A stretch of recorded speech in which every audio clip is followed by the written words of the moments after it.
Greetings, my friends, and happy summer solstice to us all. My name is Carrie, and I am a professional psychic reader, shamanic energy healing practitioner in Sedona, Arizona. I'm also the owner at Soul Star Healing Arts Studio here in Sedona.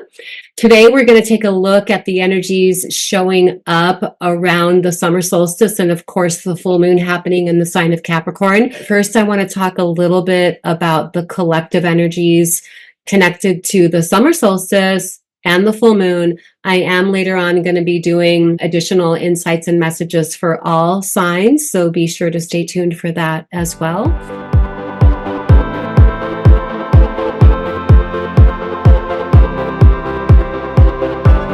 Let's start by talking about the summer solstice. Those of you who follow my channel know that I'm really into living in alignment with the cycles and seasons of nature, which is a huge part of what Western tropical astrology is all about. So here in the Northern Hemisphere, today marks the day where we're coming into summer. Summer is the time where we flourish in our full expression. We flourish in our growth. The energies are conducive to us flourishing in full radiance, full expression, full manifestation regarding whatever our intentions have been that we've been working on, either consciously or unconsciously. Summer is the time that I call tending the garden.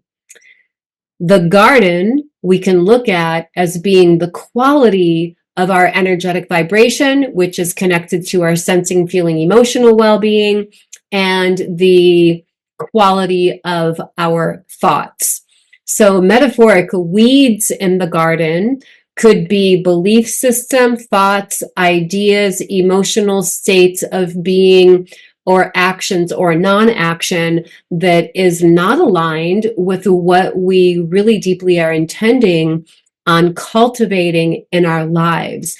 So summer is a really good time in general to really engage in mindfulness practices where you're being deliberately aware of what the quality of your inner realm is. And how do we weed out those weeds? Again, with consciousness and awareness. We don't feed them with our attention. We keep our attention focused on affirmative ideas, beliefs, thoughts, energies, vibrations, and actions that are going to continue to nurture whatever our personal intentions are. Now, each zodiac season, as the sun ingresses or moves into a new sign, it brings in different energetic qualities. When the sun is in Cancer, it fuels our instinctive drive to share, experience loving, nurturing, family-oriented energies, activities, and connections. And that family-oriented energy can be biological family, of course, but it can also be chosen family, what I call often our star tribe or our soul tribe. This is a time where we want to be around the people that we love. We want to enjoy and cultivate those types of connections. And of course, that includes the realm of self-love as well. So the first day of summer, the summer solstice, marks also the day that the sun is moving into the sign of Cancer. Again, I'm going to pull up the chart in a little bit and show you some of the details of what's going on, but just a few other things that I want to talk about here. The summer solstice also is marking the halfway point through the year already. And this full moon is marking a culmination energy that initiated way back at the new moon on January 11th. So around January 11, 12, 13, whenever you set your new moon intentions for that month or for the year ahead, this full moon in Capricorn is the culmination of that energy. So this is a really good next few days to mentally review and remember, what intentions did I set for myself this year? And where am I with that process right now? And how can I infuse those intentions with a fresh burst of energy, which is connected to the sun? The sun is like what fuels our drive, astrologically speaking. Now, this full moon in Capricorn is extra special in this way. This full moon is happening in the first degree of Capricorn, which is like an initiation type of energy. But because it's at the first degree, that means that the full moon that we have in July, on July 21st, is also going to be in Capricorn, but at the 29th degree, the last degree, which is a culmination energy. So we have a double dose of Capricorn full moon energy happening this month and next month, taking the time to review and revitalize the intentions you set for yourself for the entire year last January.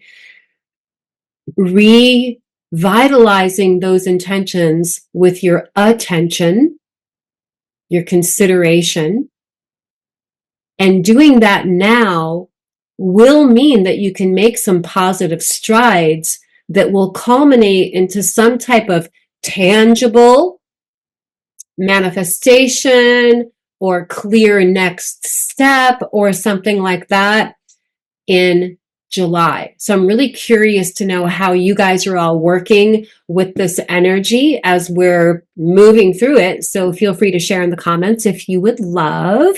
And let me see what else. We have a few planets that are out of bounds. The moon is out of bounds right now. Venus is out of bounds and Mercury is out of bounds. And I'll talk a little bit more about that when I pull up the chart. But before I do, I want to talk about the ruler of this full moon because it's going to end up being significant when I show you the chart.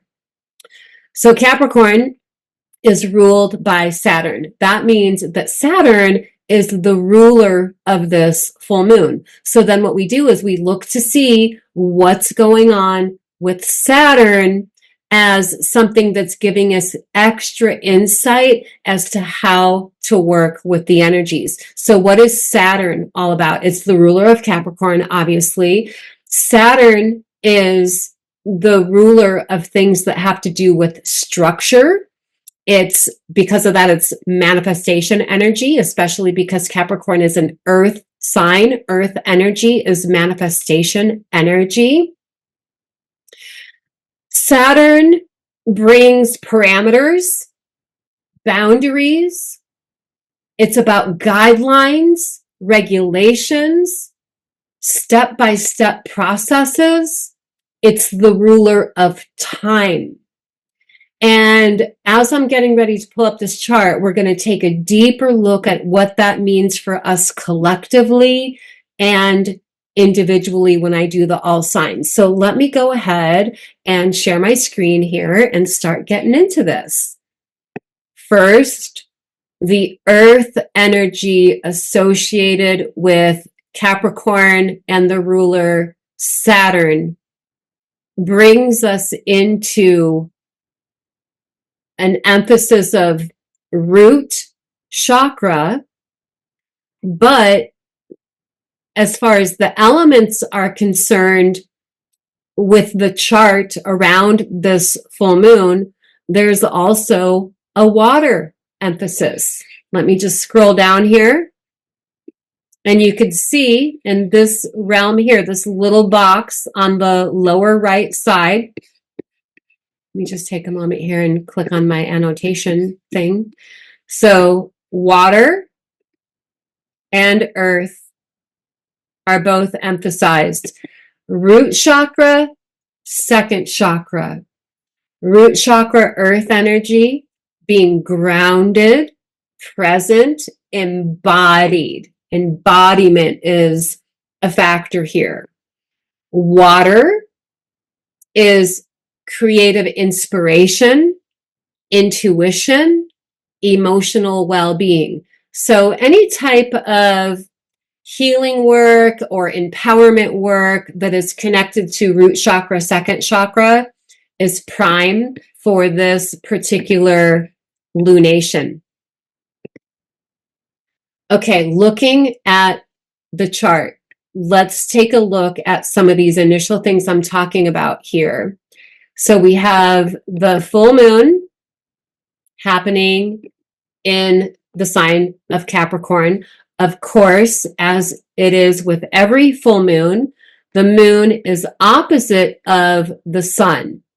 But what do we have lining up with the sun? We have Mercury and Venus, all in the sign of Cancer. Cancer is very nurturing energy. It's considerate. It's in tune. It can be empathic energy. It's very family-oriented energy, which is, like I said earlier, when the sun moves into Cancer, we want to be around the people that we love. With both Mercury and Venus there. Mercury, communication, sharing ideas. It's also can be how we view things. So this can be a time where we have the perspectives in what we're experiencing in our life right now that ultimately bring us into more conscientiousness and compassionate awareness. With Venus in the mix, that further emphasizes the desire to be in a harmonious way with the people that we love, engaging and communicating with the people that we love with truthful awareness or awareness of what our inner truth is. On more esoteric levels, this dynamic between the sun, Venus, and Mercury in Cancer is very conducive to healing energy. Ancestral healing is definitely a theme that can be showing up right now. Ancestral healing through us stepping into ourselves as our healed selves. It's going to be showing up differently for everybody based on where exactly it's showing up in your chart. But let me go back to, before I get ahead of myself, the ruler of this full moon, which is over here in Saturn. And what's Saturn doing? It's in Pisces, still conjunct 10 degrees away with Neptune. So we have the moon squaring Neptune, and we have Neptune squaring the sun, Venus, and Mercury.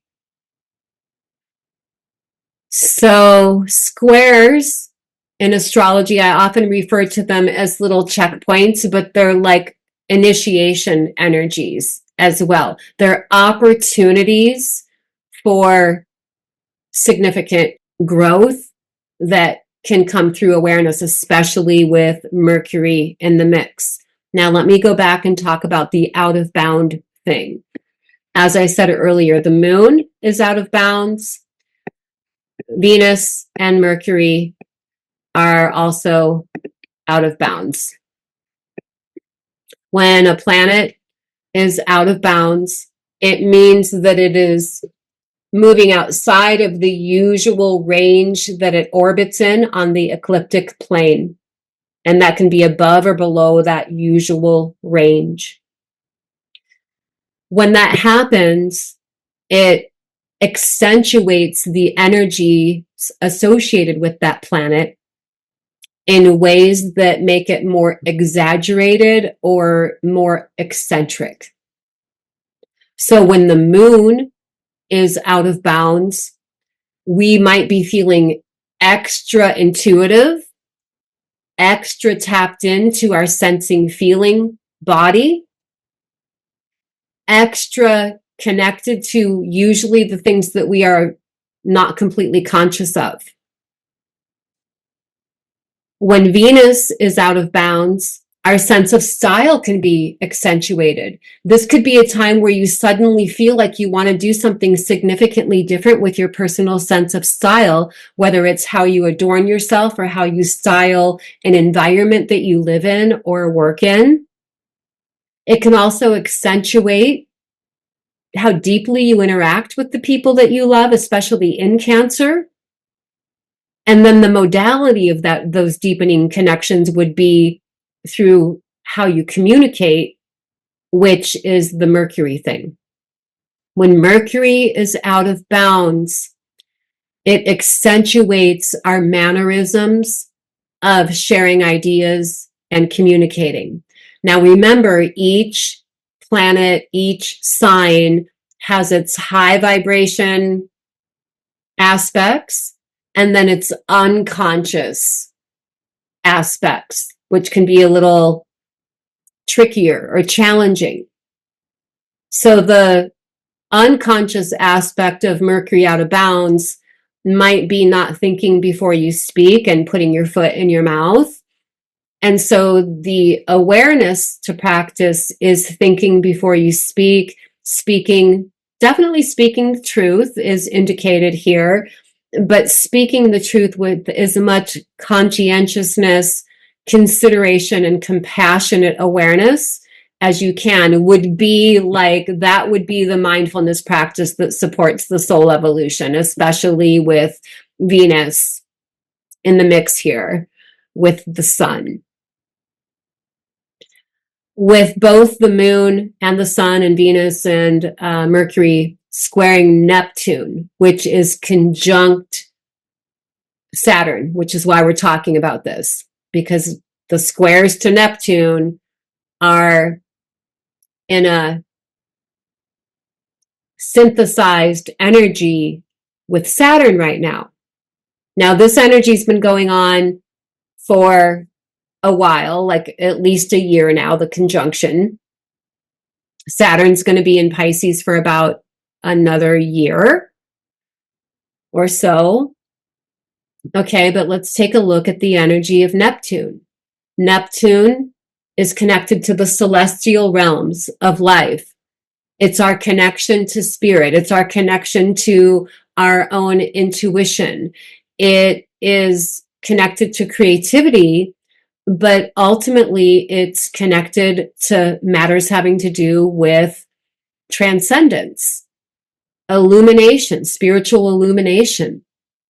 It can be connected to our deep, deep sense of what our soul calling is. Saturn is on one level the planet of responsibility. Saturn can also put the brakes on things. And when we look collectively at everything I've already talked about with, there's going to be that second full moon in Capricorn next month. Saturn conjunct Neptune is saying, take some time to really get clear on what your true intent is regarding your bigger picture, soul-inspired dreams. But then also it's like, take some time to really discern, is this what you truly want or not? So Saturn putting the brakes on things sometimes can lead to frustration, like we want to hurry up and experience something or create something or manifest something. But if Saturn is putting the brakes on something in your life, it can also be a blessing that's enabling you to review and reevaluate the true energy of it, because Neptune can also be delusional energies. So a part of what we're reconsidering here or reviewing with the square to Neptune is how much of what I'm intending or dreaming is real, is actually practically doable based on what I know I am committed to, and how much of it might be fantasy that I'm not even really intending on putting energy into. So Saturn gives us that space of gaining that clarity so that we can move forward with that deliberate intent one way or another, and not just spinning our wheels on fantasy or flights of fancy. So this can also be a time where we can be liberated. If there's been anything in your life that you've been stuck on is more a figment of your imagination and not really real, this is a time where we can break free from those things so that we can get really dialed in to what our true big picture soul-centered dream is, which again is connected to the Neptune energy. The other thing I want to talk about, I'm mostly going to just talk about the squares today because that's where the like super dynamic energy is happening. So we have Pluto here, retrograde in Aquarius, getting ready to go into Capricorn, squaring Mars in Taurus. Mars and Taurus, Mars is the drive in our life. It's where the action is. Mars and Taurus wants to take action in accordance to our values, our possessions, our financial growth goals. Pluto is bringing transformation to that, ultimately evolutionizing that. But Pluto's getting ready to go back into Capricorn, which is where it had been since 2008. So I'm interpreting this as an opportunity to revisit one last time, because as Pluto goes into Capricorn, it's giving us that opportunity to revisit whatever growth we had been doing since 2008, and that would be based on where the Capricorn sector of your personal chart is, and there's something to retrieve and bring forward with us. So that energy is coming in also to say, really consider or reconsider how it is that you're applying your drive and how that is supporting your own personal evolution. And again, for specific details, you really want to look at the houses that this is falling in your chart. For more specific insight as to how this is all happening, you want to look at how the transiting Saturn, which is what we're looking at now, Saturn conjunct Neptune in Pisces. Look to see how that is aspecting your natal chart in general, and then if it's specifically aspecting your natal Saturn at all. If any of you have questions about that or you need help looking at that, of course, you're always welcome to reach out and book a reading with me for more information on that. Collectively, we're all having like a Neptune initiation, which can feel like Pisces themes because Neptune is the ruler of Pisces. So there's similar archetypal energies going on there. And again, what are those themes? our connection to the cosmos, our connection with spirit, our connection with our higher self, our connection with our soul inspiration, our connection with our intuition, and whatever our vision is. Neptune is about the spiritual vision. What is our vision? How can we practically apply it or not? That's what the collective initiation is. So with that, let's go ahead and get into the all signs. I'm going to go ahead and stop sharing my screen here.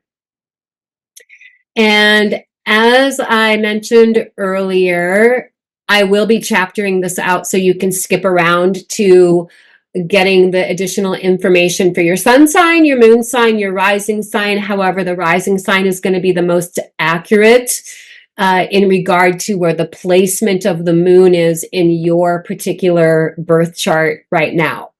So I'm going to be incorporating the tarot, and today I'm using the Osho Zen Tarot. I love working with this deck when I'm in the mood for getting like deeper soul level, transcendent type insight and information. So we're going to go ahead and start with Aries rising. Okay, if you have your natal chart, your rising sign is the sign that's in house 1 on the left side of your chart. So if you have your chart, you can follow along with that. Aries rising, if you are Aries rising, then the full moon in Capricorn is actually happening in your 10th house of long-term goals.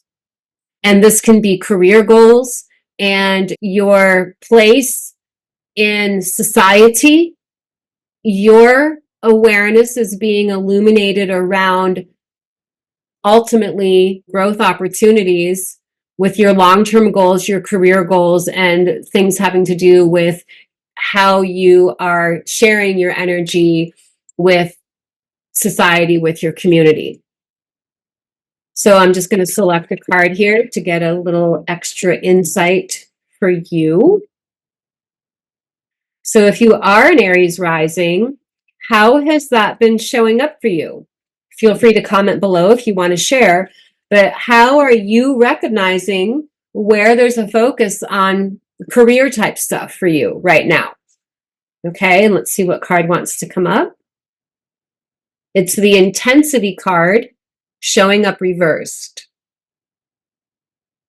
So when I'm looking at this, it reminds me of the Saturn component that we talked about, where there's going to be a part of you that feels like, yeah, I'm raring to go forward.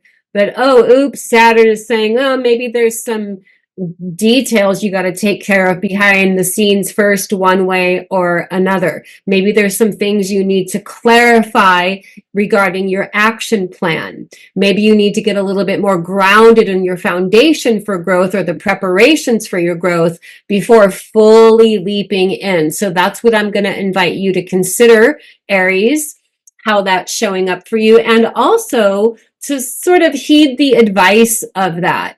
Taking some time to make sure your foundational base stuff is in order before skipping ahead is going to assure that your intentions produce the best results in the long run.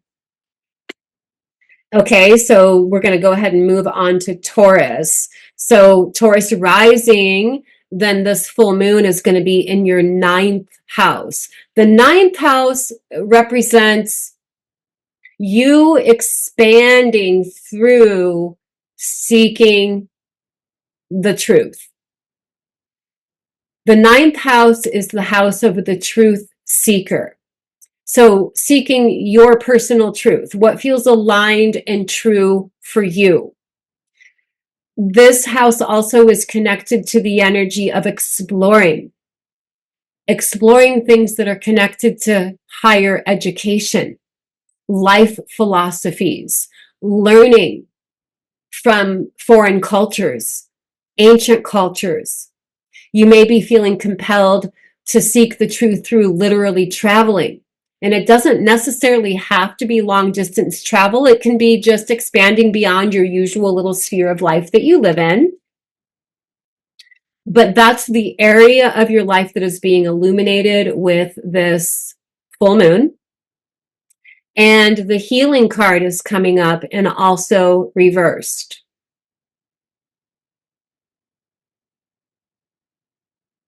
I'm just taking a moment to tune in.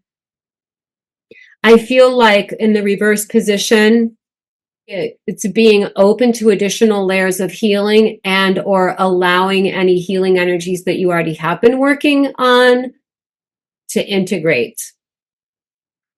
Coming into Gemini rising, this full moon is happening in your 8th house of transformation, cycles of birth, life, death, regeneration. The 8th house also has to do with psychic ability, deep connections with other people, and it's the patience card.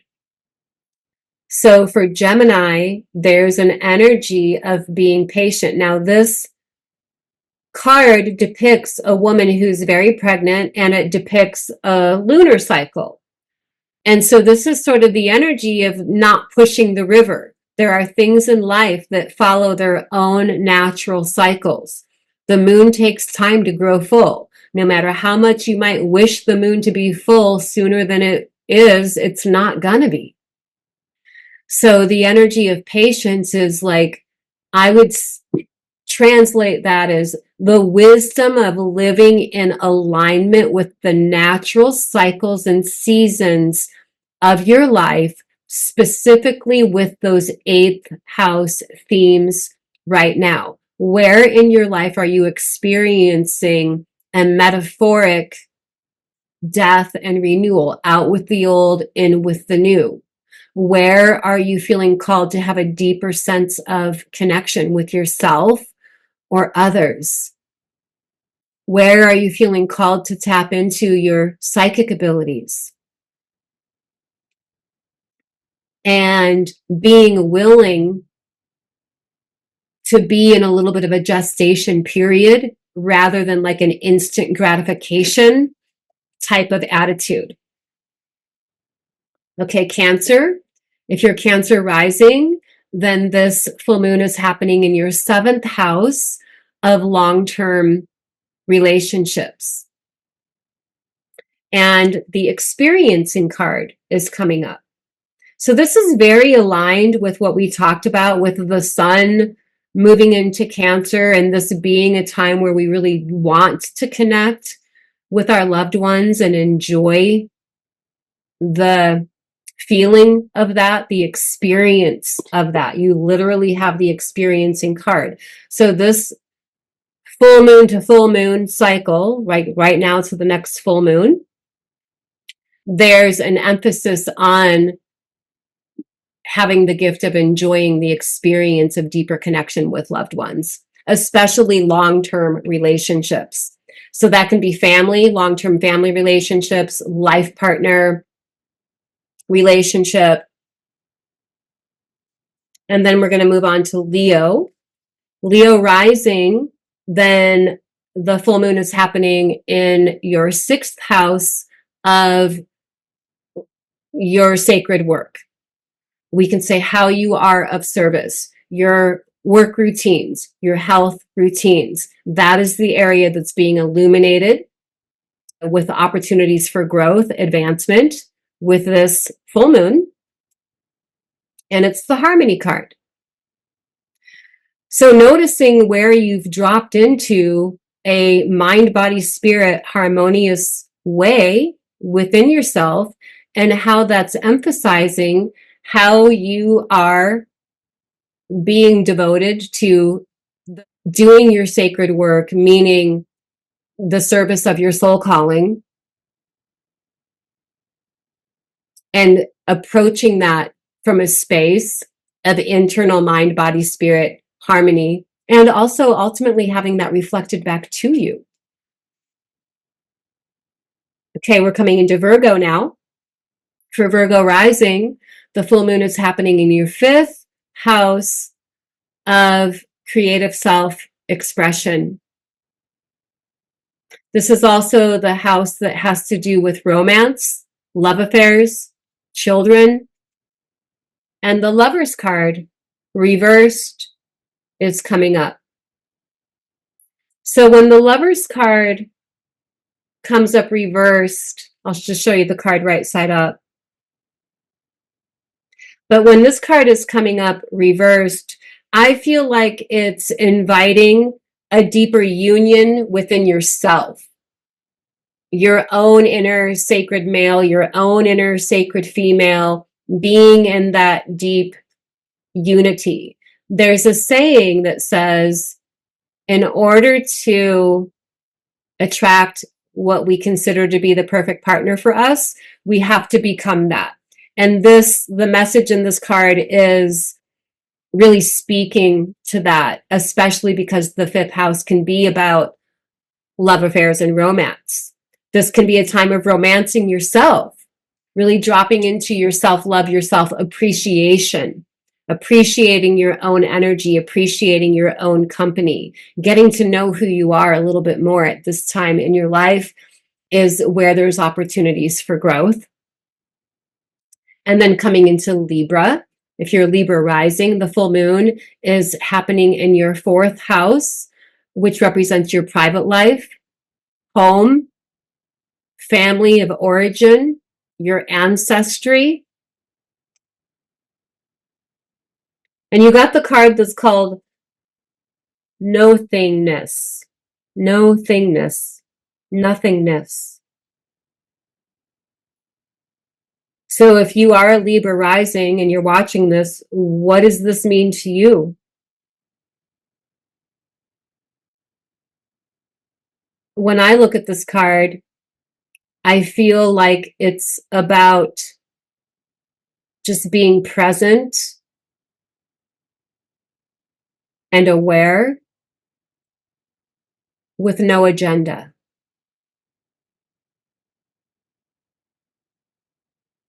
Just pure awareness, being.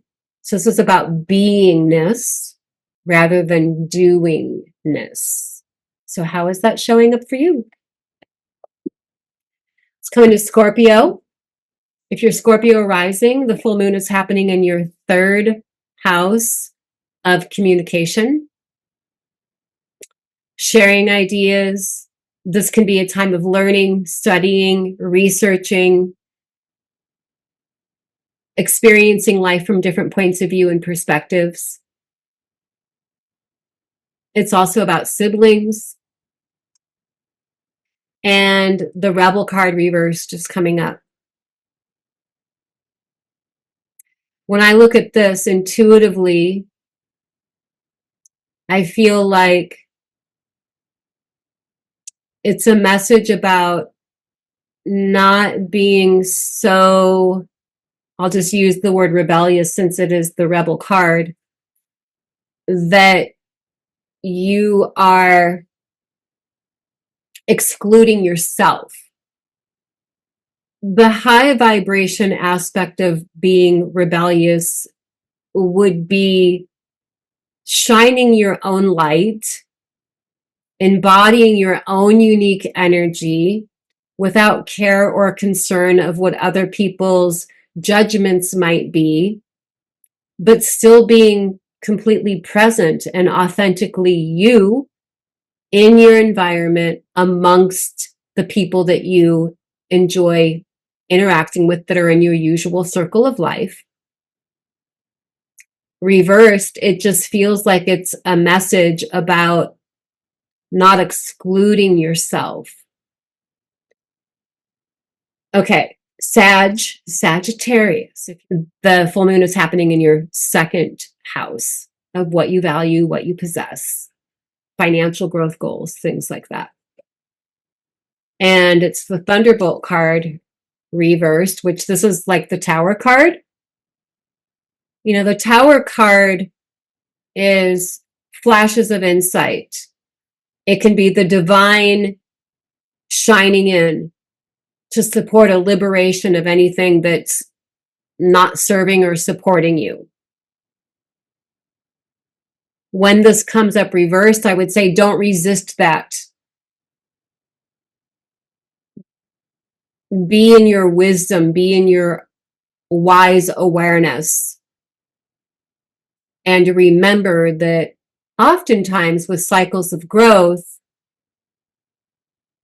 releasing and letting go of things that are not supporting our growth is a part of that. Okay, like we all get that.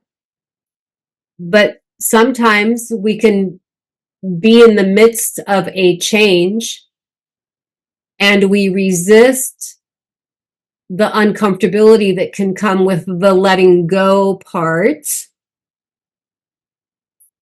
And then that can make us backpedal. And I feel like that is what this is about for you, Sagittarius. Not backpedaling, not end up getting stuck in a situation that is not really what you want, only because you don't want to go through the uncomfortability of the change. Of course, I would always advise moving forward in alignment with what your true guidance is, but also trusting that the universe has your back. Capricorn, if you're Capricorn rising, then this full moon is happening in your first house of self-identity. And the guidance card is coming in. Asking for higher guidance, connecting with higher guidance, whether that's your higher self, spirit guides, guardian angels, God, spirit, universe, cosmic consciousness. This is a time where you will benefit through remembering that you have access to higher guidance to help support your direction right now. Aquarius, if you're Aquarius rising, then the full moon is happening in your 12th house. The 12th house is our unconscious mind. It's connected to intuition. It's also connected to creativity, and it's connected to endings because the 12th house is the last house of the zodiac. But the traveling card is coming up. So this is like new pathways opening up for you and trusting life, trusting yourself and your own higher guidance, your own connection to your higher guidance enough to explore and be open to those new pathways. And then Pisces. If you're Pisces rising, then the full moon is happening in your 11th house, which is connected to collaborative efforts, humanitarianism. It is connected to your social groups, friends, how you show up in the world. It's very much about we versus me. It also has to do with revolutionary energy and conditioning reversed. So this is definitely breaking free from the chains that bind you, which it could be that you're the only one keeping yourself in those metaphoric chains in the reverse position. It's not outside forces, it's internal. Internal, again, it could be beliefs, ideas that may not necessarily be true that are holding you back. So where can you break free from the metaphoric thought, belief chains that are limiting you and step fully into liberation and however it is that you feel compelled to contribute to the collective? So I definitely invite us all to share whatever we want to share in the comments. And I don't know if I mentioned it earlier. I have a shamanic healing and empowerment retreat coming up this October here in Sedona. It's a 5-day retreat, shamanic healing and empowerment. I have all of the information up on my website. You can look at the entire itinerary. And of course, there's super easy sign up registration options as well. So definitely check that out. And my Mastering Intuition course is still up and available online as well. So check those out if you are guided. All my love, blessings, namaste, and I will see you around the corner in the next video.